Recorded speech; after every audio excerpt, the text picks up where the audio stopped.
what is the best way to maneuver the growth smartly. So we hear a lot about hire them, and then with that hold them accountable, and it just comes. Well, that's easier said than done because you still got to pay for these people, right?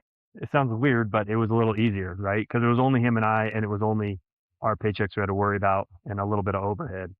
Um, Now we had long hours. We didn't realize it, but we were both excited and we were going and we invested. We already had our money invested in it, and we were pretty well comfortable with it, for several years. So that a lawyer would understand, because my customer is a lawyer. Have you thought about using it that way? Have you thought about trying to think about rewrite this, thinking about the person who is going to be reading it? They are a doctor. How about if we write this so that a doctor, they are a third grader? Welcome to the Garage Grit Podcast. I'm your host, Brad Herlock, a co-owner of AA Shop Marketing, a digital marketing company for auto repair shops. And today with us, we have another episode of the Origin and Impact series, where we get to learn more stories from more shop owners just like you. And if you are trying to figure out how to grow your shop, you're trying to figure out how to improve your shop, congratulations, you're in the right spot. You're at the right podcast, because that's what all of these stories are about. We're trying to hear from everyone so that you get ideas, share ideas. And that's what the panel conversations are about too. And so if you're just not really caring and you're trying to be entertained, the green dollars in your back pocket are enough, then you're probably wasting your time listening to this podcast. Go find a different one. That's fine. But if you are trying to grow, you are trying to improve, stay tuned. Make sure you like and subscribe to all the episodes so you don't miss one, including this one. Corey, Joey, thank you for coming on to the Garage Grid Podcast. Thanks for having us. Thanks for having us. You're absolutely welcome. So Elite Imports Auto Repair in Colorado. Tell me about the shop. Tell me about what you currently look like. Take it away, Corey. All right. So we opened December 2020. We, after searching many locations of shops to buy, we found Joe actually was a tech at shop up the road, and heard about this space becoming available. The shop was going to be moving to a new location. So we came and looked at it, talked to the current tenant, and he was leaving one lift and an air compressor, I believe. And Joe initially looked at it, and he was a little nervous because there was some stuff. It wasn't that clean, I will say. But after envisioning what we could do with it after it's clean, we said, well, let's make the leap. We struck out trying to buy existing shops, and so we came in here with a fresh start, an empty space, and had to come up with a business name and no website, and kind of started from scratch. No customers. So December 2020, we basically launched from scratch. Yep. No bills, all bills, no customers. Right. Got it. Yep. So were you guys owners of other shops in the past, individually, separately? Nope. So let's just go try this. What were you doing before, in the heat of COVID? Where were you working? So I graduated with a business degree from University of Northern Colorado. Actually transferred to Regis. I was in HVAC selling maintenance contracts to commercial buildings for about 12 years. And then after a career in that, doing special projects, I always had visions of owning some sort of business. I always thought it was going to be a storage unit complex when I was in my 20s. But anyway, I had a buddy who was a Mac Tools franchise owner. And so I said, I did a ride along, and I ended up buying a truck and a route, and owned my own franchise for 5 years in Mac Tools, and did that for 5 years. And then Joe, I had known Joe for, at that time, probably, I think 8 years or so, from drag racing, maybe 10 years. We had known from just being around each other in the drag racing scene, and became pretty close over the years. I knew his background, and I'll let you, Joe, share that, but decided let's open a shop. And I was going to take my sales background and my business background and Joe's technical background and come together and open a shop. So that's I my like it. side of the story. Now the Mac franchise, did that end Yes. November of 2020? Thereabouts. Yep. So I shut it Okay. down. I kind of got sick of chasing technicians around to pay their bill, and I didn't see any scalability to it. So I was always tied to growing the business with me working 100% in the business. I knew a couple of people that had dabbled in a multi-wrap thing, and it just didn't work out well for them. Hiring people to run a tool truck for them. Um, so I didn't see overall a business model there that made sense. So I decided it was time to shut down the Mac Tools franchise and open a, I guess they call it, what, a brick and mortar service center. Yep. So Yep. Joe, what's your professional history? Where'd you come from other than drag racing? So cars, I've done cars my whole life. Started working on them way back when with my dad in the garage, and just always kind of fell into that career. In high school, I was doing the vocational thing. And then right after high school, I think during high school, I was actually working in a garage, sweeping floors and cleaning their tools. That just progressed into master tech full time. I was at 10 years at a domestic facility, and that kind of slowed down. So I jumped ship and I went to a Euro facility, and had the pleasure of doing a bunch of Euro stuff there. That was my family and my wife and I, we moved south, and that commute was a little far for me. So I left that, but I was there for about 10 years, left that, and kind of came down here in the south part of Denver or Colorado, let's say. And that's where I think the fire really lit to start my own place, to do something for my own, for myself. So you were working at a Euro place in around Denver? I was at the time. Yep. Okay. Tired of the And commute, so and then do it for myself instead. yep. Now, why Euro versus general auto repair? Why Euro versus domestic? For what we're doing today, it's just because that was my background. Back then, domestic was just slowing down. The shop was just kind of slowing down. Wasn't enough to feed I was flat rate at the time. It wasn't really enough to feed my family. We had a young girl on the way. And so this European shop, he offered me a guarantee. And he had plenty of work. So I just jumped ship. I was certainly scared. Didn't like the Euro stuff. Didn't really know anything about the Euro stuff, but I figured I had to take the jump. And at the end of the day, they all have black tires and they're round. So Well, and that's kind of where I was going, as I'm trying to find out why you chose to make Elite Euro versus domestic. it was just it was my background at the time. It's your most recent background. My most recent. Yeah. And I was comfortable. And I just don't think there's a lot of that out there. There's a lot of domestic shops. There's a lot of general repair shops, but there wasn't a whole lot of Euro shops, let's say. Quality Euro shops, in my opinion. So your area had plenty of domestic and fewer Euro opportunity, right? It was Yeah. a good footprint, good place. That's What about the mine. market in Colorado? There's plenty of BMWs, plenty of Mercedes. I mean, is that what you're targeting mostly, or? So we started off doing, I would say our 80% of our clients are Euro. We still get that domestic stuff. We won't turn them away. But yes, we certainly target Benz, BMW, all that. Centennial Parker is pretty affluent. We're real close to Castle Pines, Castle Rock. They have money. They drive the fancy cars. Okay. Yeah. Got it.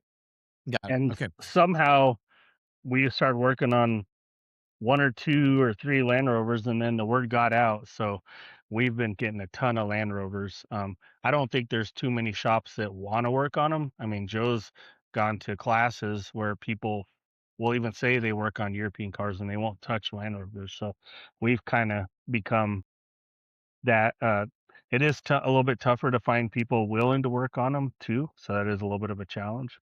I think after 5 years, we kind of understand that if there's a leak, you just replace all the plastic parts around it to cover your butt.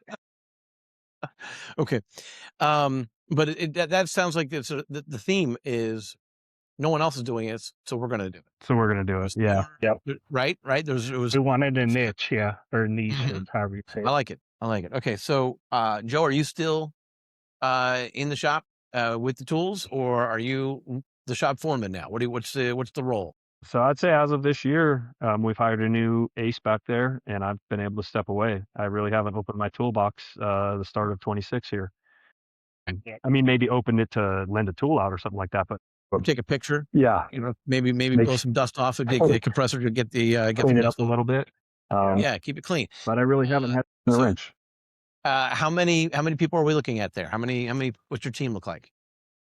3 techs, an A, probably strong a B plus, and a C apprentice level guy.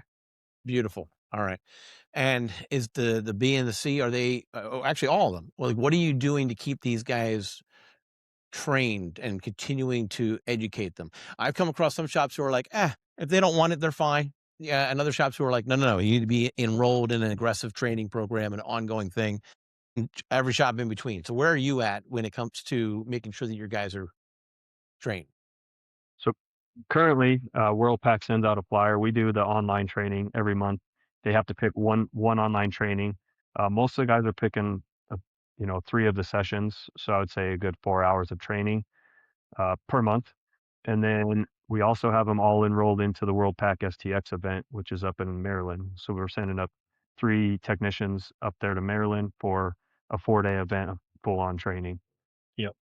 Plus, requiring, or I guess incentivizing, to get up to date on all their ASCs.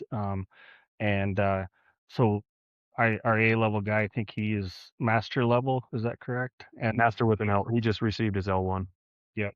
And Great. then the other guys haven't needed it really for previous career, but we see a value in it and we're willing to pay for it. And it also shows that I think they're willing to invest in their career, and study and do more than just clock in and clock out. So we incentivize them to get those tests, and they'll get some sort of pay associated with that. So as they get more ASCs. So you started in December of 2020, and it's just been all green dollar bills since then. You've been so pick a particular month, not to pick at a scab, but pick a particular month that was difficult in 2021, and just kind of relive that for me. Talk to me about some of the cash flow challenges that you probably had to deal with. 2021, I don't know if our memory works that well. But he has a way better memory than me. I can tell you that. I mean, every month is a challenge. All right, well, let's back up. I'll say it this way. All right, Say you're quitting every your job, February. you're quitting your job, you're starting a new role. Your wife is probably like, "What are you talking about? We have a little one on the way." So we both, And then 6 months later, like, "Honey, I had to skip payroll. Sorry." yeah. I would say in the early years, it was honestly, it sounds weird, but it was a little easier, right? Because it was only him and I, and it was only our paychecks we had to worry about and a little bit of overhead.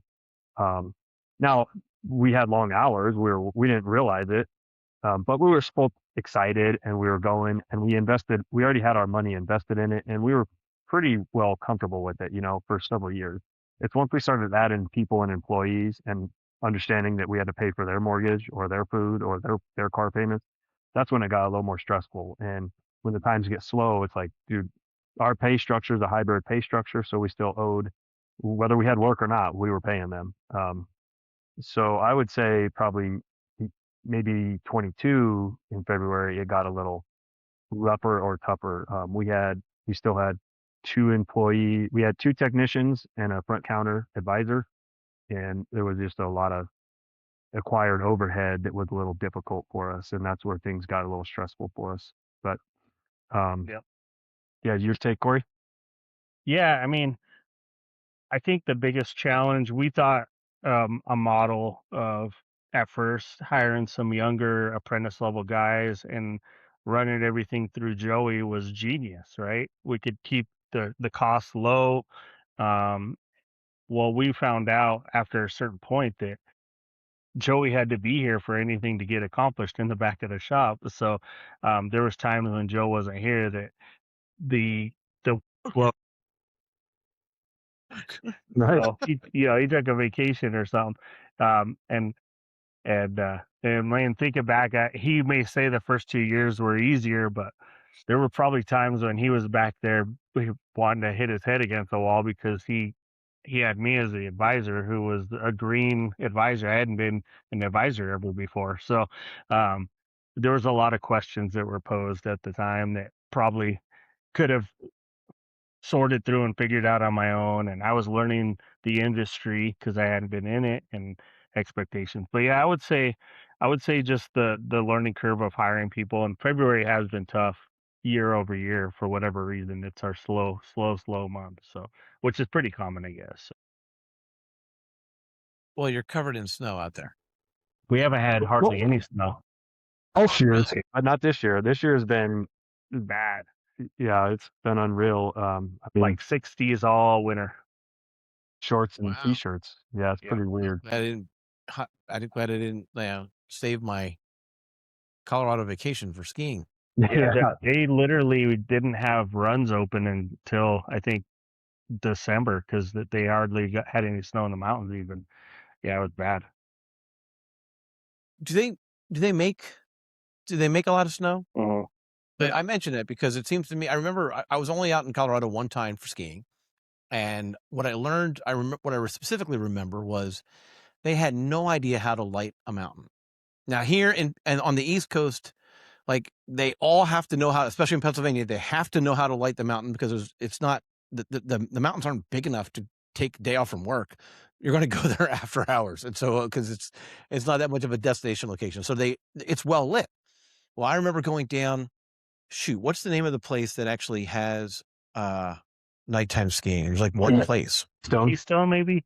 Keystone. It was Keystone. We're going down this trail, and then all of a sudden you hear everyone yell, "Keep moving! Don't stop!" Because no one can see you. Because it was completely dark for like a whole, it felt like 125, 150 yards, and it was like, just go straight. It was pretty fun. Anyway, all right. So back to so the weather's so it's your bad Februarys are not connected to the weather. No, I almost wonder if this February has been a little worse because of the light weather. We haven't had stress on cooling systems like we normally do. We haven't had curb checks because no snow. So, Well, rephrase that. We have more staff, so we say it's bad. We just have more mouths to feed, and That's so true, it feels too. a little worse to us. But we have some solid guys back there that require a lot. But it is a pretty good February, honestly. compared to Okay. previous Februarys. I got it. You said that you have a hybrid pay structure. Yeah. What have you got going? What are you working? What are you doing? So most of the guys they have a base. They walk in the door, they have a base salary. When we do biweekly, so they have a base biweekly pay, and then based on their hours billed, one guy is off the shop, he's the GS, and then the other is off his flagged hours. He gets a tiered bonus. So 10 hours he gets this much, 20 hours he gets this much, or whatever it be for that, or however we have them split up. But yeah, tiered in that way. Okay. All right. Do you think that's what is working for you as far as attracting the right people? Because we've talked about having a panel where we would talk about when good pay isn't enough to keep the brightest and the best technicians, retaining them. And I wonder how creative.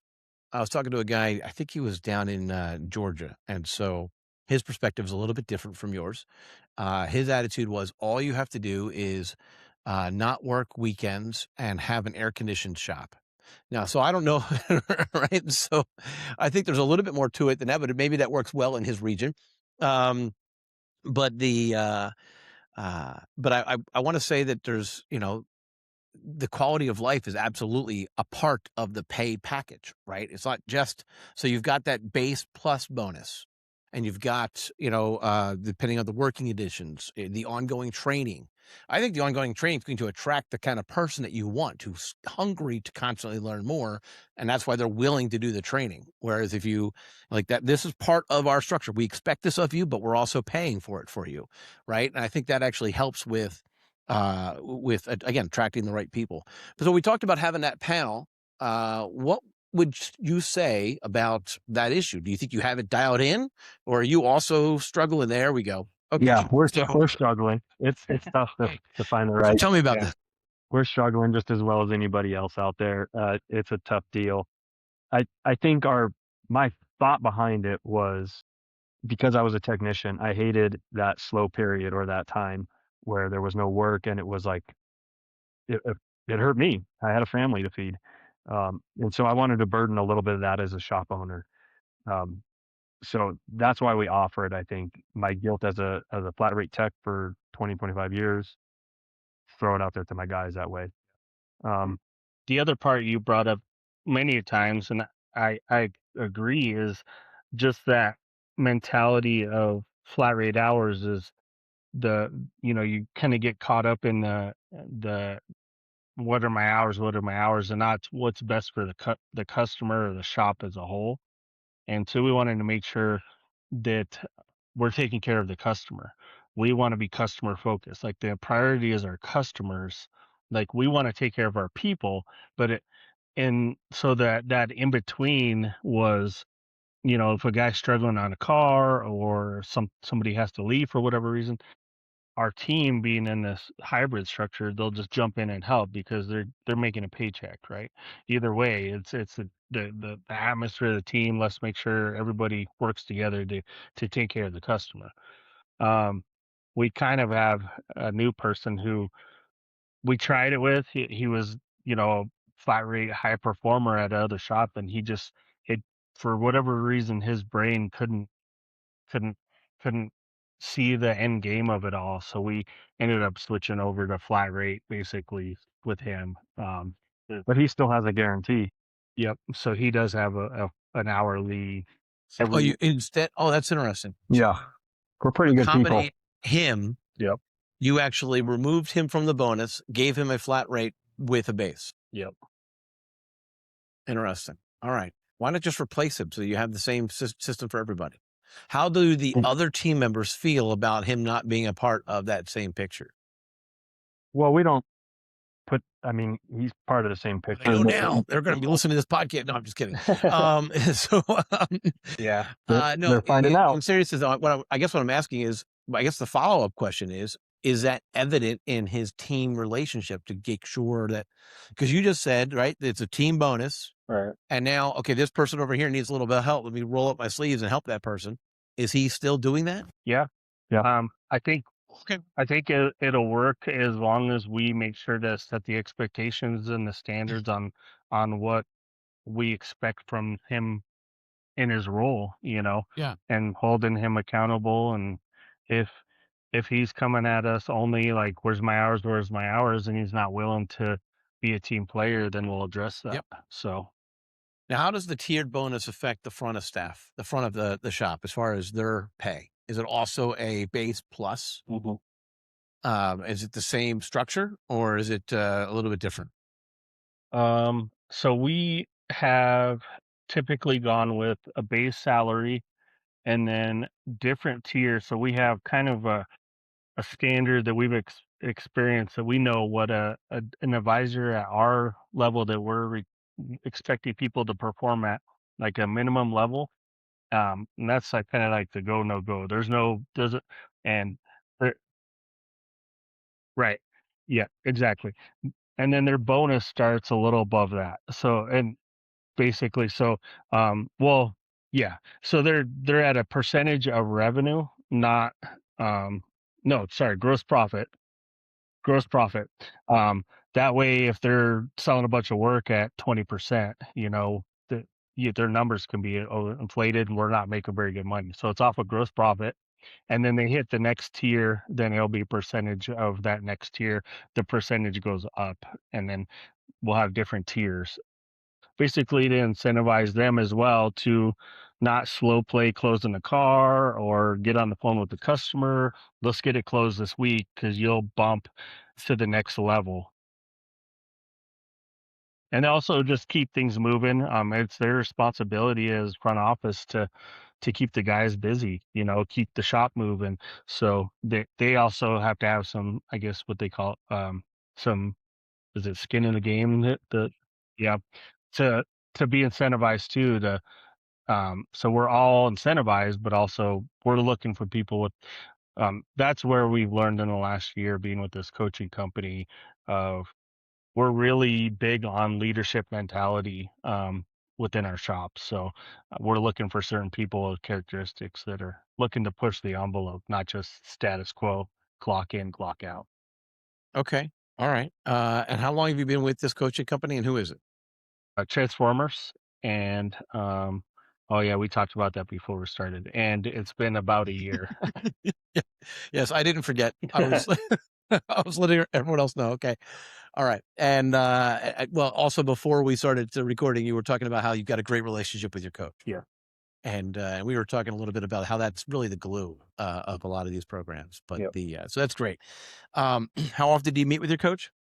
Twice a week. Bi-weekly. Yep. And Oh, then, sorry, Okay. twice a month. Yeah. I said twice a week, twice a month. Meeting. I mean, I know they're supposed Yeah. to be working there is a lot of instead of in, but Yep. wow, that's a lot of That's a lot of meetings. meetings. He's a we, good we dude. also meet once a month. Once a month with so we're in a group called the Gold 2 group, which is shops within this kind of I think Range. sure I think up to 2 million is the range. And then there's Gold 1, which is a range above us, and we have a group meeting that's a live webinar type of environment. Was it once a month with them, and then we have live meetings with um, our group, our Gold 2 group, and a shared meeting day with the live at the coaching offices. So we have lots Okay. of meetings, and That's every quarter. yep, so it's quarterly. Okay. And it's helped you. You're looking at things differently. You're looking at the processes differently, the numbers differently. Yeah, I think our coach is phenomenal. Mike Cost, he's phenomenal. He really takes a lot of the roadblocks out of our way.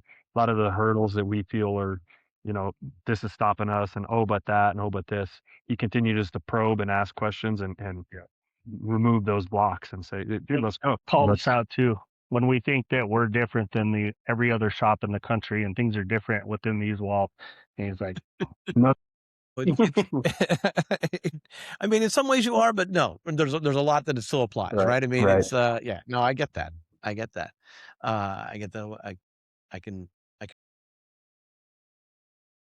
So let's see here. What's next for the shop? Where are you guys going? Do you have the space to double up the number of technicians at your same space? not double. I think We would like maybe- to. Oh, go.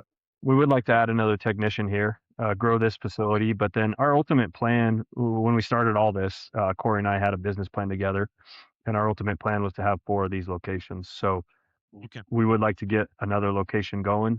Okay. We're missing a piece up front here. We're interviewing some advisors. Hopefully get a key piece in place here, and Corey and I can start working on another facility, either a startup or hopefully buying into a existing. In the business plan that you actually wrote it out 2020. Here in 2026, did you already have those 4 locations? We were a little behind our plan, that's for sure. Yeah. We've had to do some modifications, they call it. Yeah. Yeah. And by the way, I that think. is also like every other shop, right? I mean, Yeah. it's also often the case, right? I mean, not always, but often the case. Yeah, there are little things that you didn't really realize that were going to be popping up, and get the benefit of a coach who can say, whack-a-mole. I remember when we first opened, funny enough, I mean, I thought it was going to be easy enough. You'd offer a discount oil change and your bays would be full. Like I literally thought that. And boy, it's hard to drive a customer into the door. It is terribly hard, and it costs a lot to do it. Right. So there's been a lot of eye-opening things. Our business plan, it had customers coming in left and right pretty quickly. And that's not the case. So what are you doing? What did you do in 21, and what are you doing now? 21. So just Joe's point, we tried, what was it, 3 months of like $2,000 a month in mailers, and we tried that, and we figured, man, with this cheap oil change, they'll be lined up down the block, and I think we got like one What about car. like that floating guy that green thing just kind of floats around, get everyone's attention? Is that We were almost there. We were almost there. We were putting signs out on the street. Every other street, every other car wash, we had signs. Corey was actually dropping flyers, yeah. and windows of cars like all around our business park and businesses in the area. I was canvassing the area, putting signs because Joe was, we'd had like a couple cars a week, so Joe was busy working on cars, and I was just out there trying to anything and everything. I think the biggest thing that has paid off is Google AdWords, Google local search, all that stuff. And we do work with a marketing company, not to be named. Yep. And they're managing some of that. So we've had some success with that. Tried several different companies through the years and understanding that you have to spend money to make money. I think our original coach, our second coach said we need to spend about 7% of our forecast for the year on marketing. And so we've been trying for growth, and we've been trying to hit that number every year, just different ways, trying different avenues. Some things have worked well, some things haven't, but Google has been probably one of our biggest things. And we focus a lot on asking for reviews, and we put a card with a QR code in every car that says thank you, and that QR code takes people directly um, to the Google reviews. And then with that, our CRM sends a follow-up email or text asking for a review, thanking them. And so we've had a huge focus on reviews and taking good care of customers. And with that, I feel like some of the strongest in a 4-year period of Google reviews of any shop in the area. I mean, we've passed up shops that are 4 years old or more mature than us in our number of reviews, and so we think that's huge. People bring it up all the time. what do you do beyond asking for reviews to keep connected to your customers, to keep that relationship going? Yeah. Because the goal, especially with a higher end vehicle, but for all vehicles, the goal is to make it feel less transactional and more trust based, Yep. right? So what are you doing? So our CRM, and can I say the company? I think Absolutely. you said. Absolutely. So we use Kukui as our CRM, and within that we have follow up emails and texts that go out, and we were relying a lot on that as just follow up. Of course, the experience we learned with our coaching company, we went to a sales training about a year ago with them, and they were huge focus on building rapport with customers. Mhm. They had actually read a book by Dale Carnegie, Making Friends or How to Make Friends and How Influence. to Win Friends and Influence People. Yes, yep. Yeah. And It was written in 1930 something. yeah. It's an old book, but timeless. Yeah, Go ahead. it's a little bit of a tough read, but man, it really sinks in, and we started really following their philosophy.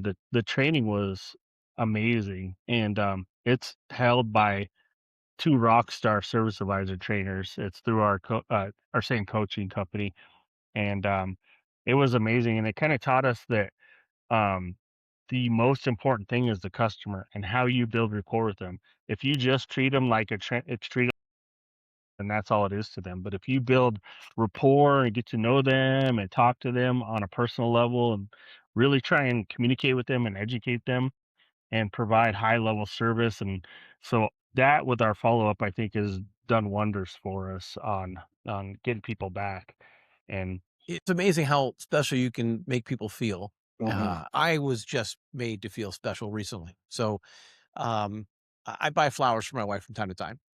Okay, more than time to time. Smart move. We've got the regular holiday events, right? So uh, I ran into one of the employees at the grocery store.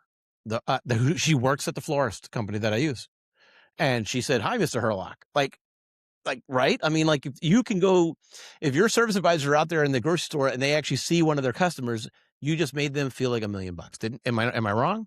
And so I think the CRM is an important piece to be able to keep notes on some of these things, but how you make somebody feel is awesome, is quintessential to the whole process. And you need to make them feel like that rock star, and they'll remember that. So, all right. So it's all about interpersonal relationships. Those are the skills that you guys developed. We talked about the training for the technicians. Let's talk about the front of shop. What training are you doing with after they read the book? Are they done? That CRM real quick, to hit off of that, we recently hired a company that's doing callbacks as well. So it's not just a CRM, a text, an email. We're actually calling them to see how their car work was done, any questions, concerns they have. And then also with that, try to schedule a next appointment. So they'll do the initial, hey, how you doing? Is the car okay? And then like a month later, we'll call them again and, hey, you got some deferred work here. Just wanted to see if we can get you scheduled and whatnot like that. And they are That's phenomenal. portraying a employee of Elite Imports. So the customer thinks they're working for us. They're part of our organization. Right. So that's an outsourced piece, but they're trained to be like, I'm calling on behalf of Elite Imports. Yep. Okay. With no emotion. And they're probably not referring it to it as deferred work. Like they're probably referring to it. They've read the book. They're probably referring to it. Listen, recommended brakes work. we're at this measurement, and it's been 2 months. You can keep going, but do you really want to push that?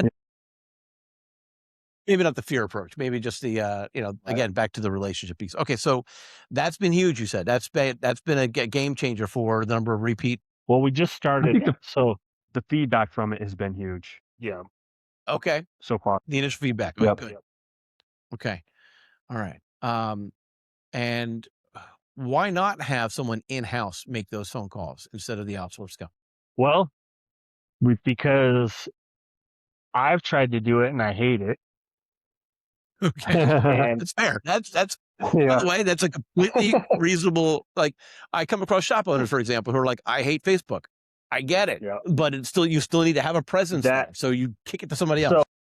So we have hired people. Unfortunately, we haven't found that perfect fit long term as an advisor. We're still in that search of that managing, invested long-term advisor, and we're on the hunt right now. But in the past we've tried to have that as a requirement, and we talk about it, and it never happens. So instead of me just continuing to get so frustrated and beat my head against a wall, and it never happened, and we never have an advisor, because if we make it a absolute standard that you have to do this and it doesn't happen, then we have to have repercussions, right? So then our fear is if we have too many standards, we won't ever have people working for us. And everybody says that you're all about the bonuses. Right. But there it is. You get 0 bonuses without this number of percent of deferred work back call. So I think we both kind of said, well, let's ease our brain damage and our stress and anxiety around how to have those conversations that don't go anywhere, and let's try a third-party company, because it seems like it's just something that is not going to happen. Let's give that a whirl. And it was cost effective. And I think the other part is we learned a while ago, kind of the same time, that for an advisor to do a high quality job, they need time. So we had in that sales training, one of the trainers talked about margin, but not money margin, time margin. And he kept saying this over and over again: margin makes margin. And that he may come after us because he coined this phrase, but I don't think he trademarked it. But he kept saying it over and over again: margin makes margin. So with time, they can spend the time to have more calls with the customer, educate the customer, do a better job of communicating.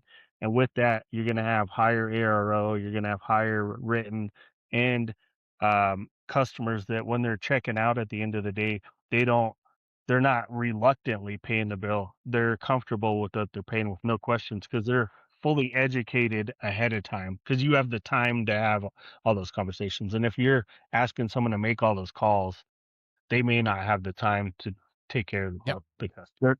They have time to build a relationship. Yep. And so I know of shops who they have some people who are doing the write-ups, pricing it out. And then and that person doesn't even talk to the customer. They have a customer service person that knows next to nothing about cars, but they know people. So the estimator, Seen that. yeah, we tried it some. It was a little Okay. it was a little quirky. I don't know if we fully bought into it. So Okay. yeah, It didn't work for us. yeah. I think there's scenarios where it could work. It didn't work for us, and I think it'd be very difficult. But to each our own. I think there's certainly shops that have done it, and Yeah. they're still doing it, and they're having remote advisors and or remote estimators too. They're not even on staff, which is I've pretty seen cool. that. Well, so what are you doing currently? How are you estimating and how are you delivering that estimation? So right Correct. now we try and have it to where the person who checks the car in or talks to the customer, I guess we'll divvy it up because it can change. But when you kind of start the relationship, we feel it's important for that person to be in contact with the customer throughout the whole process because Mhm. they can get a feel of the climate or the condition of the customer, where they're at financially, what's going on in their life, on the intake. Um, then they have the Is ability. that person usually you or Joe? Right now, yeah. So Currently. we're Right. currently Right now it we is. Right. 100% You want already said you're advisor. looking to fill Yeah. that role. Yep. Yep, I got it. All right. So if you start it, then you continue it, Right. and you're also doing you're doing the write-up. Yeah. So what we feel what happens is when you're writing the estimate, you can kind of be in tune with what's going on with the ticket, right? And so you're writing it. You may have questions to go ask the technician, and then so it's an easier conversation when you then call the customer on why things are on there and kind of walk through the process because you're already familiar. You're putting the parts on, the labor, all the little intricacies of each job, what's important, what's not, and to present that in an order that makes sense to the customer. So instead of just reading a list, this is wrong, this is wrong, this is wrong, this is wrong, this is wrong. Here's your total. How much do you want to buy? Here's your McDonald's menu of things. You skillfully understand where they're at. Maybe they were just in or they had mentioned they have some trip planned, so or they're going, whatever it may be, you understand where they're at, and so you can present it in different angles. Here's what's wrong. We did notice this and this. I understand you may not be in your budget right now, but if you'd like to, I can give you those numbers. That way you can skillfully maneuver through the process and educate people where they're just not, it's not all about price, right? So Right. Right. Okay. All right. Huh. Okay. So how are you going to go hire that new person? So we've had that's been the challenge. yeah we've Yeah. What are you going to do? What are you going to try next? we've been using LinkedIn and Indeed. Indeed. Yep. Okay. But I think we've had referrals from the industry that have been beneficial as well, and that's where our current referral came from, was throughout the industry, just knowing Okay. people. And but that's still a challenge. I think we were about I ready come to. across so many shops who say just go to your best high-end restaurant and steal a server. I've heard that. And because you could teach them cars, it's easier to teach someone cars than it is to teach someone people. And so high-end hotel or high-end restaurant, and Take 'em. in a situation like that, you are going to have to continue to do the estimating. Yeah. Right. Right. But Yes and part of that, no. I mean, so that's one thing that we have learned over the last 6-8 months is just because they check some boxes, you still have to kind of dig in and see ultimately, are they driven? Do they have the leadership mindset? Are they willing to problem solve without just, I don't know what to do here. What do I do? And hey, Joey, what do I do? Hey, Corey, what do I do? Price this up for me, that sort of thing.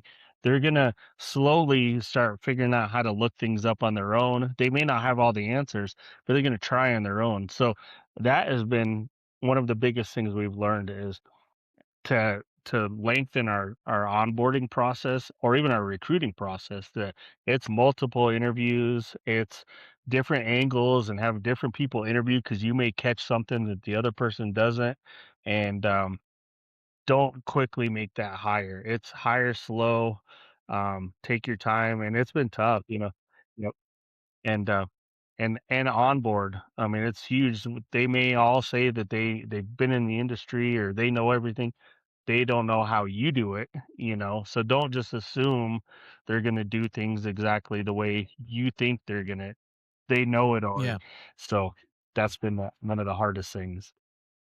Now, I was talking to a shop in Colorado, actually, and this is a podcast from I don't know how many months ago. I might have to look it up. I found it really interesting on how heavy he relies on his coworker, his employee, his team Oh, for the hiring and onboarding process. Yep. So he does the initial screen, okay, checkbox, checkbox, checkbox, and then interview number 2, he doesn't even show up. It's actually with the team, yep. and the team gets to determine whether or not that person gets hired. That makes sense. I mean, I like it. That's what we're about here, right? Is building a team and building a culture. So if the team doesn't feel a good fit, like that makes perfect sense. Yep. I could see And I it. think with that, using that approach is great, but we have to put more stock into really having them be open with their feedback. And also red flags. If there's red flags, don't ignore those because some of the good things look really good. Those red flags will bite you in the butt. Yeah. Yep. If there's any red flags anymore, Corey and I have both learned just punt. Do it. Yeah. Punt right now. Don't even onboard. Don't bring them on for more. Don't mention names. Give me a red flag. Reliable transportation. Yeah. Red flag. Red flag. They No. can't make it. I'll just use the bus. No, you No, you won't. Or my car is like, yeah, it kind of works. No, it works or it doesn't. Yep. Scattered work history, like short periods at a lot of places. Yeah. Red flag. So You know, for somebody us, will push like when I back. look Oh, at sorry. Go ahead. I was just about to say I was going to add to the scattered. I mean, for us, like I see a resume and they weren't working in 2020. I'm like, I was fighting to get help, and you were just taking off. You're probably not my ideal fit, unless they have an answer. If they're, oh, I was at home caring for my family. Okay, like like I had a high needs medical. Oh, maybe, but if there's a gap in that 2020, that's a flag for me, and I just move on because do you remember how difficult? Well, no, I guess you were actually at the tail end, but in that 2020 period, it was so difficult to retain. Everybody wanted the government money, right? So, in our world, it was yeah, we were just like, no. Yeah, we didn't have that issue. It was just Joe and I clocking in for about a year, so we didn't experience that. But that's kind of what you're saying. That scattered work history or a well, big gap that can't be explained I guess enough. more so, Go on. every 2 years a new job.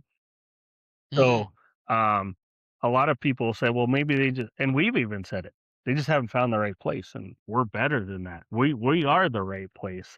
Well, you really got to dig into that a little bit more. The right place is their own place because nobody knows. Yep. Yep. So, and when they see that and start their own shop, good luck. Yeah. They'll go through their growing pains. Yeah, no, it's that's good. Too many shifts, job hoppers, Yep. Yeah. right? Yep. Professional interviewers. I think another red flag that a lot of people do, they use it as a sounding board to sound off on their old employee or their former employees or whatnot. That's a big red flag. This is an interview. I don't really care about your last place and what happened and where it went. That's a big red flag to me. Yeah. Okay. Because if they talk negatively about their last, What's going to stop them? negatively about you, Right. in, as Corey pointed out, 2 years. Yep. Yep. So- Or sooner, Okay. unfortunately. Yeah. Right. Or sooner if you help them, show them the door. So, Yeah. Okay. All right. Yep. Well, I wish you the best with trying to find that front desk, that front of shop person. It's not an easy thing. I'm going to be checking back with you on how you eventually, conquered that piece of it. Whether or not you tried the hospitality. Are you tempted to go We've got to go out to eat now. We got to go out to eat every night, different restaurant. That sounds. I like the option. I like eating out, so it sounds fun. I bet I could swing it, but no. I think ultimately Corey and I want to be able to step away from this in a reliable fashion. Like know that it's going to run the way we want it to run, and so You don't just need a front desk person. You need someone who actually is going to be managing. Yeah, they can take it and own it and run it reliably, right? And take that leadership role and manage this thing. So um, yeah, we don't want just a person that's good with customers. It needs to be an all-encompassing type of a body, and it's hard to find. It's tough, but we'll keep going. They're out there. Yep. I think to answer your question about maybe one of these people from a restaurant, it may be a possibility after we get established with the right leader, manager, managing advisor, then we can look at that supplemental piece that's can learn from this person and learn from our processes. But I think that's a second advisor type position or customer service type position. So what does the offer look like to this person? Like, have you, or like, what is the package? All right. So back to the technicians. We've already talked about this, right? We're going to enroll you in a training program. You're going to be doing this many hours of training every, that's part of the picture. You got a base plus a bonus. Like, maybe you have some other, HR type benefits that you offer, but like, what does the package look like? If you were about to do a commercial, let's pretend that you're doing a commercial for the position. I'll let you cut it up. We'll get you a clip for this. The AI editor on this production, please listen up. We're going to do a clip starting now. Okay. Well, so we're looking for an advisor slash manager who will start off with basically their position will start off as an advisor so they can learn the processes and techniques and styles that we implement here and how we do things. So 6 months kind of uh, shadowing or learning from our process. But eventually, we'd like to have that person grow into the manager position. With our growth projections and where we're at, we'll probably have someone hired to supplement that person. So this is a base salary with commission bonus structure. We offer health benefits. We have 401k. We have dental and vision. With that, we do promote a kind of our coach said don't use balance, but work life harmony, I will say, because there's no balance because we spend so much time at work, compared to our, but harmony where we want to come in, work hard, get things done, but we also want to get out of here and have a personal life. So we are 7:30 to 5:30 typically. I mean, that doesn't mean the person we're looking for is willing to come in or put in time on after hours to make sure that the calendar's full or be ready for the day or whatever it is. We also have training options. We're going to send them off to training, sales training, service advisor training, and leadership training within our coaching group. And with that, I mean, there's growth. We have talked about growth into a second, third, and eventually we'd like to have 4 locations. So this person hopefully can grow with us and expand into other roles. But we're looking for leaderships, winners, and top performers, basically. So that Nice. I don't know if that's my commercial. Kind of cheesy, but Yeah. Oh, you're looking for a manager. You're looking for a location manager who's going to start as an advisor. Yep. So that they can learn all aspects of the front of the shop, unless they potentially already know them, and Right. grow into that. And in a short period, Yeah. like it's not like hey, we're going to do this in 2 more years. Right. No, we're not. We don't want to wait that long. Let's get you dialed up and in. One thing I do want to stress though, even if they do know how to be an advisor and they do know how to be a manager, it is really important that they are willing to hear how we do things and implement our style here. So we will have a long onboarding process where the way we do things, and I assume it's like a lot of top performing shops do things, but every shop has little different ways of nuances of doing things, and we just want to make sure that there is no confusion. We'll set the standards, we'll lay it out, there'll be no confusion, and we'll make sure that there's no gray area. It's not living in our head what we expect, and then have reviews and all that so that we're all on the same page. You said a long onboarding process. Yep. Is that 1 month? Is that 12 years? No, I would say 12 years. they, 90 Our- days. yeah, 90-day process. And Okay. it's not where they're shadowing us for 90 days on how we're doing things, but it's definitely going through things and reviewing things so that there is no gray area. There isn't. So, yep. And then after 90 days, we should be able to fully give them the reins and they run this at, like one of us would be here, no different. So that's the mindset that we're looking for. And with that, like he said, consistent reviews. We've been pretty good with that in the past, really good with that in the past, and just follow-ups. We're looking to be transparent and put it out on the table what we expect. Yep.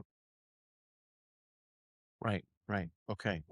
Well, we chatted about training. We chatted about training the technicians in front of the shop. We chatted about hiring. We chatted about marketing. We chatted about how you're using your CRM and outsourcing the stuff that you don't want to do. Right. That's great. I like that. One of the possible topics that we're going to be talking about soon is how shops should or could be using AI to improve their shop. And you're both nodding your head. So this has been on your mind as well. What Yeah. does this mean? Have you tinkered with anything in particular? Oh, go ahead, Joe. Yeah, we have. We use. There's a new software out for the technician side of things. It'll search the internet for a bunch of the service records, but then also conversely, it'll grab services that are due by mileage and whatnot, and it'll compile it into one area for us. With that, it'll grab a lot of the technical bulletins, a lot of the repair service information. It'll grab it all into one area, and you can sift through it and read through it. TSBs, all that good stuff. We use that a lot. I think as a service writer, I use it a lot anyways, just to polish things up, reword it, restructure it, help me. So finding information and building content so that it looks a little bit cleaner, professional. Yep. Yeah. Yeah. I'll be honest. I type in there, rewrite this so I don't sound like an idiot, and it'll Right. Yeah, we use it a lot for policies and Rewrite this so that a lawyer would understand because my customer is a lawyer. Have you thought about using it that way? Have you thought about trying to think about rewrite this, thinking about the person who is going to be reading it? They are a doctor. How about if we write this so that a doctor, they are a third grader, or at least they act like one. Write it so that a third grader could understand it, right? And so, like, I don't know. It's just, you can absolutely, potentially do that. I don't know how well of a job it would actually do, but I'm kind of curious to see if you were to test it. This person's a personal injury attorney with this background. I need to communicate this information to them. Do me a write-up. We use it for pay plans, verbiage in there, structure, policies and procedures, SOPs, just cleaning that up, adding verbiage to it. We have an idea, hey, run with this, and then we add more to it. We use it for that a lot. Where are you storing your procedures? We have it on a OneDrive. Yeah, we need a better process for that, but And so you get to see there's log files somewhere of when the last time somebody looked at it, and that was 4 years ago. Yeah. Pretty much. Good job having so okay. All right. Isn't that the standard? Now that we've uncovered that common issue, how are you going to, have you thought about how you're going to make people pay more attention to these written processes? Or is it just they're only there for the event of your demise, right? What's the purpose of the process? Is it a living, breathing thing that's supposed to be, running your shop? Or is it, this is what you do? I used to have a file. I used to have a Word document, and I named it "If I Get Hit by a Bus." Doc, right? That was and so my business partner here was the list. There you go, right? So, like, what is it for you? Go ahead. Well, I'll be honest. I think this is one of the things that we are not where we need to be. So it's a work in progress. I know that there's some programs that make it easier. Yeah, I always forget the name of it. Like I think it's Trainual or something like that, that you can use. you can actually make videos on how to look things up, and how it'll actually show your screen on your computer, and you can talk, you can write, you can do all kinds of stuff. I do think we need to have a better list of our SOPs and have access to it, so that in certain situations, if we're not here, people have a resource where to look these things up and how to approach these things. If we could train and train and train, but there's always going to be some sort of scenario that um, um, we encounter that Yeah. is new. So I do Do think your technicians use their own phone They do. for DVIs? You're using their own maybe phone. Yeah. Well, I was about to mention it, right? I know of shops who their attitude is, no, the phones go in the toolbox. Here's an iPad for the DVIs. And then I know of other shops whose attitude is, no, they're more comfortable with their phones. Let's not create an additional barrier. But my mind went to, it's almost cleaner to hand them the iPad because you're controlling the environment, right? The DVI software is on there, right? The CRM is on there. The trainual.com is on there. And it's the home screen, in fact, right? As opposed to going to their phone. They go to their phone and they got to look something up. And meanwhile, they've got a text message to these 3 people back. Yeah. No, they don't. Right. That could wait till 5. Right. Yeah. Right. So, And a solution for the phones could be we just buy phones that don't have any cell service tied to them. They're just Wi-Fi phones. They don't do anything. So there is workarounds for the phones too.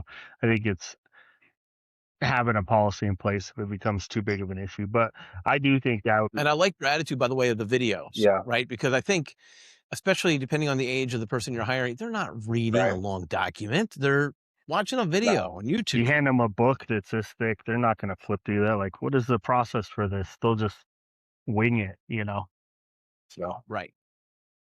You almost need an AI model just for the answer to your own SOPs. That way they don't have to actually read it, That's right? true. They're just like, yeah, okay. All right, so I encourage you to pick a Hollywood or a celebrity type voice and rewrite all of your SOPs using AI. So That's true. this can be done, and it is kind of amusing depending on what voice you use. That would be actually really cool. Yeah. Maybe it'll get people to actually, because it's entertaining to read and it's also informational. I don't know. Okay. So one last Do you thing. have you said Trainual? Do you actually have an account with them? No. Nope. You're just kicking them. How do you hear about it? Our coaching company, Coach. other people within the mastermind group Okay. have talked about it. So Okay. yeah. Nice. Very, very good. Okay. Okay. So that's an area that is that an area that the new hire is going to have to take over, or are you going to have it? I think it's an area that with some more time and freedom, you make yourself address as owners. And so we're not there yet. If you hire this person, you then have the margin To do some of this stuff. fill in. Yeah. Right. That's fair. That's fair. Okay. We have no excuses then. Yep. Fair enough. I don't know that you have a good one now, but that's that's good. Also- we'll go with that. also- Okay. Yep. Other than, man, there could be 1,000 SOPs if you wrote a process for everything. It's just, it could be overwhelming at times, and the difference opinion on what really needs one and what doesn't. So, there's so many things. And then, you had asked about AI. We had dabbled a little bit on it for phones. And I didn't want to derail the SOP if you had some more questions on that, but AI with phones is no good in my opinion. So What did you use? What did you do with it? And what did you try and what failed? Or how did it fail? Go ahead. we set up a instead of a voicemail, it was AI that was going to answer and act as, "Hi, you've reached Samantha with Elite Imports, and how can I help you?" It was so clunky and bad. It kept pausing.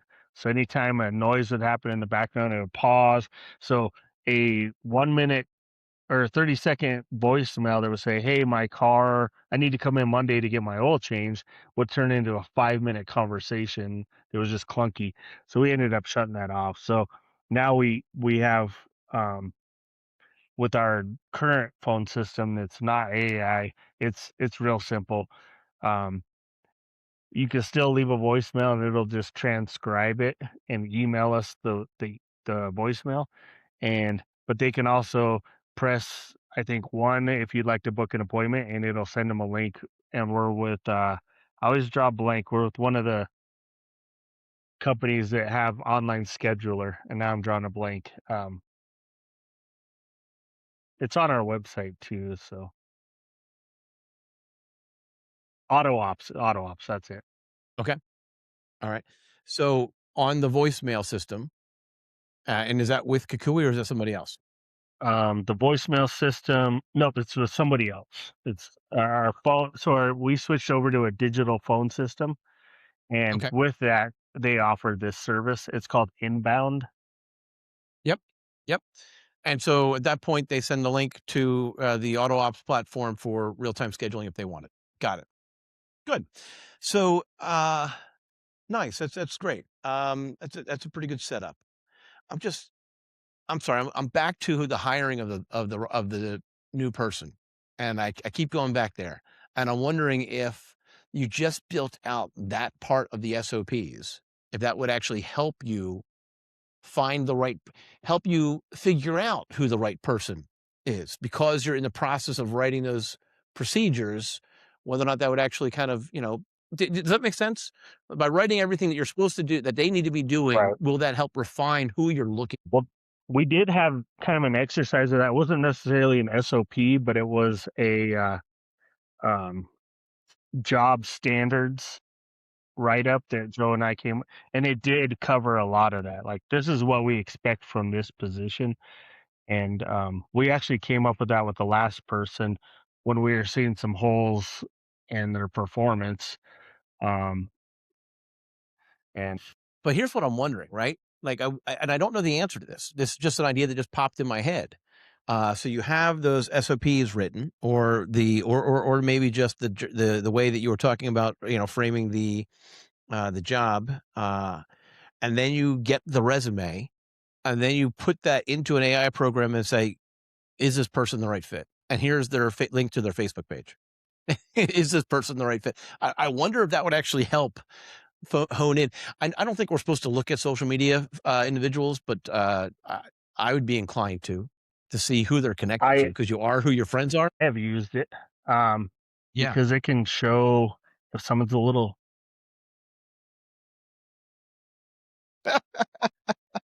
Yes, for those who are not watching and just listening, well, you know what? You can just fill in the blank. It's fine. So, yeah, no, I agree, because you are who your friends are. Right. And so, if you're looking for a job and you're listening to this podcast, by the way, you should clean up your friends list on your Facebook. Well, page. just some of the Yeah, things so- you're doing. I mean, just the way you portray yourself on social media Yeah. can definitely indicate on how you're going to be at work. So Right. Yep. I think we try to do a lot of research in the backgrounds there. Again, we're making these interviews quite a process anymore. We've hired too quick in the past, and we certainly have learned from that and are very patient and slow with it. But yeah, to your point, I think that'd be a great idea to use AI for some of that. Write the job description and see what's out there, see if it's a fit, see if it's not. Pretty cool. Right. Compare the person's resume and interview information with it. I have no idea if it would do a good job or not. Yeah. I don't know, but it might provide some additional insight. I don't know. We do Back to the AI piece. What else could you potentially have you thought about? What else have you tried? Maybe that's a better question. So Joe was going to touch on this, but we use an assessment program called Burke Assessment. And it was actually put together in conjunction with a coaching company, and they have one specifically for advisors and one for technicians. And it's just a group of questions that they ask in multiple ways, and spatial awareness and all kind of weird questions, and it can form kind of a personality trait analysis to see if that person's personality traits will align with the personality traits that most high achieving service advisors or technicians need. And so far we've seen it being fairly accurate. Again, I think back to those red flags. If they bomb that, it's a red flag. There's no questions asked. They're off the list. We've had a couple that we thought we were going to hire. They were rock stars, right? And then they bombed that, and yep, we cut them loose. We cut the interviews loose. We cut them the ties there. And I think that's highmatch.com, the Burke assessment, BERKE. Yep. Burke assessment. So, and you said you have used that with some success. It's worked well. Yep. So it's a year contract with them, and you get unlimited, basically, assessments. So I'll do a phone interview with someone to see if they just even meet the basic criteria, and I'll ask them, can I send you this assessment? If they, of course, say no, then that's disqualifying. Everybody's How big's the assessment? Is it 5 minutes? I think it's about a 15-minute on the long side. Now, could you ask the questions for you? No, they have to do it. And if you do it on your phone, it will. So I always warn them, take your time, do it on your computer. Don't be distracted, because it can skew the score real quick. It's timed. It's how quick you're answering. And there's a lot of factors on how it. And so it's pretty high level test. But it's a tool, I guess. And it actually will give you an assessment and how to approach the follow-up interview in person with some of the questions off of the test. It'll kind of guide you some of their qualities and or traits. Yep. So it gives you feedback on that, and then we'll follow that up with and with that, they score well enough that we see some opportunity there, then we'll bring them in for an in-person interview, and then typically with me, and then a second in-person interview, and then we'll follow that up. We have been now bringing our coach in for the fourth interview, because he has some tricks of just experience, how to ask questions a certain way, because he's been in the industry for 25 years. You want to take the test. If you were searching for a coach, I kind of want to make that coach take the Burke assessment to see whether or not they'd be a fit for you. Go the other direction, right? Is to see. But anyway, okay. So we've been chatting for over an hour now, going on almost approaching an hour and 15, which has been great. We've covered almost, I don't know, we feel like we covered a lot of different things. Is there anything that we should have covered that we didn't cover? I'm going to ask that question a little bit differently. You ready for this? So we have these monthly panels, and the goal is to have, 3 different shop owners talking about a particular topic. And I already mentioned that one of the possible future topics is going to be this, well, how are we using AI? How should we be using AI? What else? What other topics would you like to hear from other shop owners across the country? So 2 things that come to my mind is, as we are hitting kind of what we would say that threshold of revenue and also ownership, where we're transitioning from working in the business to working on it, how to make, and also a threshold of, I don't know if we want to share revenue numbers. We can ask you to take this out of Joe, but we did 1.5 last year, and we're shooting for 2.2 to 2.25. There's a big difference in structure to some degree, and bringing people on to fill those gaps. As you're jumping up in revenue, there's a big difference in structure. And how do you step away yourselves as owners and bring in those right people?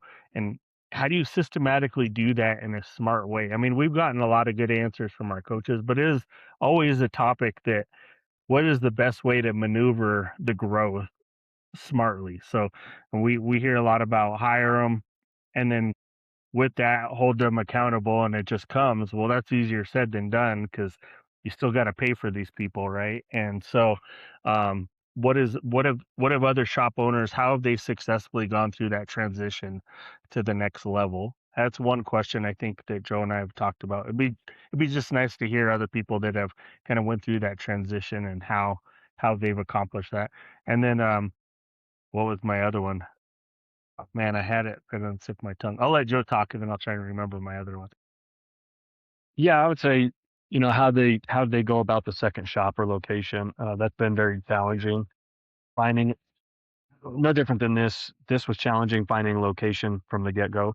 But yeah, just when did they make the jump? Why did they make the jump? How did they do it? When, where, all good things like that. I mean, you talk to our coaches and you got to have everything in place and you got to have this and you got to have that. I mean, heck, we would have never opened a shop if that was the case.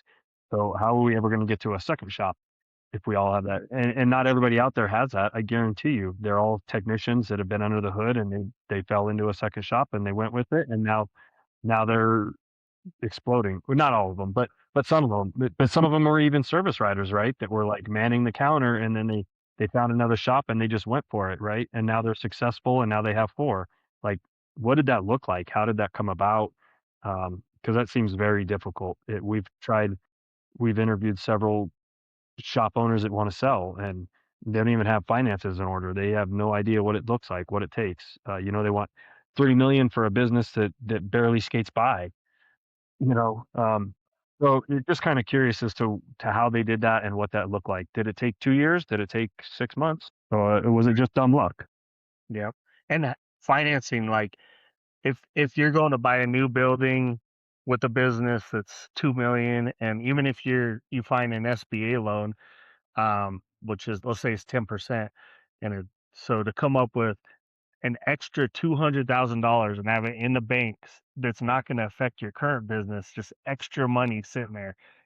How do they get the capital for that? What are success stories Yeah. in that? Because we've talked to banks and there is no shortcut, it seems like, to getting No, that capital. So not right now. So episode 32, we had a panel talking about how to make sure that you are going to get the most out of your shop when you go to sell. We actually called it succession planning. All right.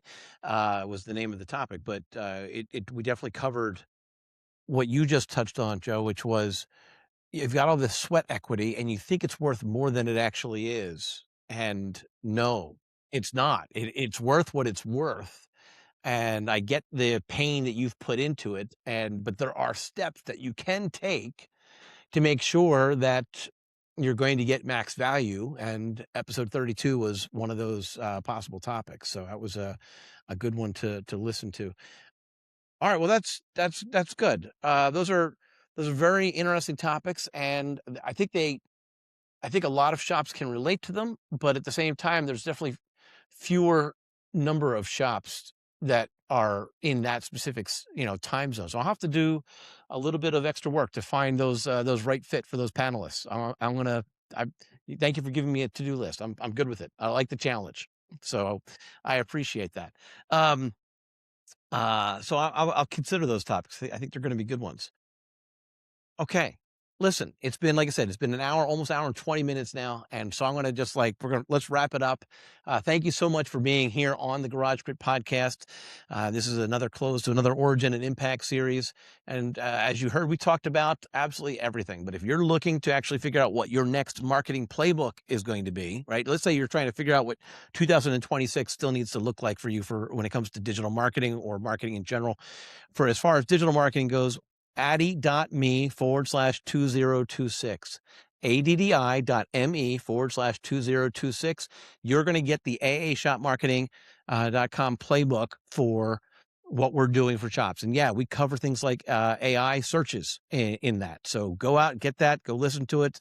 I'm an open book. We're trying to help as many shops as possible, which is why we have this podcast in the first place. And so hopefully, I was to say yes, listening to Joe and Corey talk about their story, their journey has helped you think about different things in new ways and keep growing. Thank you, guys.